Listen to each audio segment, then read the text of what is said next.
ముందుగా అందరికీ ఆడి కృత్తిక శుభాకాంక్షలు. ఆషాఢ మాసంలోని కృత్తికా నక్షత్రం వచ్చే రోజుని ఆడి కృత్తిక అని అంటారు. ఇది సుబ్రహ్మణ్య స్వామికి అత్యంత ప్రీతికరమైన రోజు. తమిళనాడులో ఆడి కృత్తిక పర్వదినాన్ని ఎంతో విశేషంగా జరుపుకుంటారు. మిగతా నెలల్లో కృత్తికా నక్షత్రం వచ్చిన రోజుల్లో కూడా సుబ్రహ్మణ్య స్వామి ఆరాధన చేసిన ఫలితం ఉంటుంది. కానీ ఈ రోజు స్వామిని ఆరాధిస్తే విశేష ఫలితం ఉంటుందని విశ్వసిస్తారు.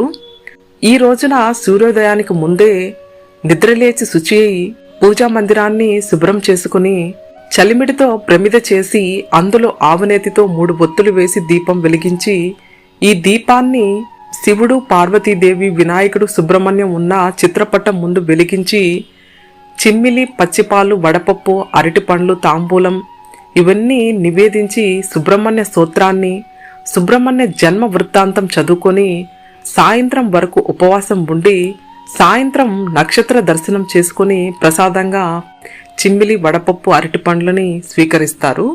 ఇలా చేయడం వల్ల సుబ్రహ్మణ్య స్వామి వారి విశేష అనుగ్రహం కలుగుతుందని, పిల్లలు వృద్ధిలోకి వస్తారని, మందమతులు, జడలు, మతిస్థిమితం సరిగ్గా లేని పిల్లలకు ఈ పూజ అమృత తుల్యంగా పనిచేస్తుంది.